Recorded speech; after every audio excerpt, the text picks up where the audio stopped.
nandito tayo ngayon sa may Malabon Mega Dike. Patungo tayo sa may Navotas Landfill kung saan nagkaroon nga ng sunog at nagsimula yan noong Biyernes pa noong nakaraang linggo.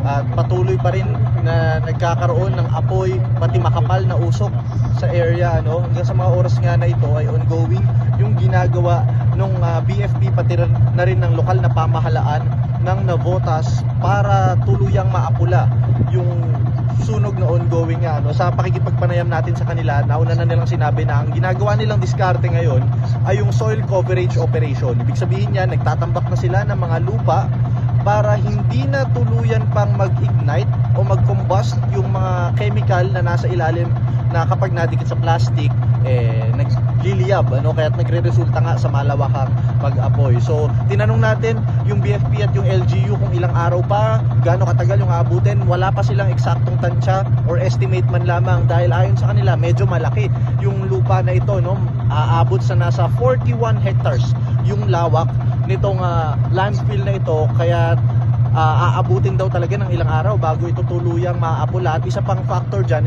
nasa medyo isla nga, kakailanganin pa nating sumakay ng bangka kagaya nga ng ginagawa namin ngayon. Sumasakay, nasa bangka kami para lamang matungo namin yung area nung mismong landfill.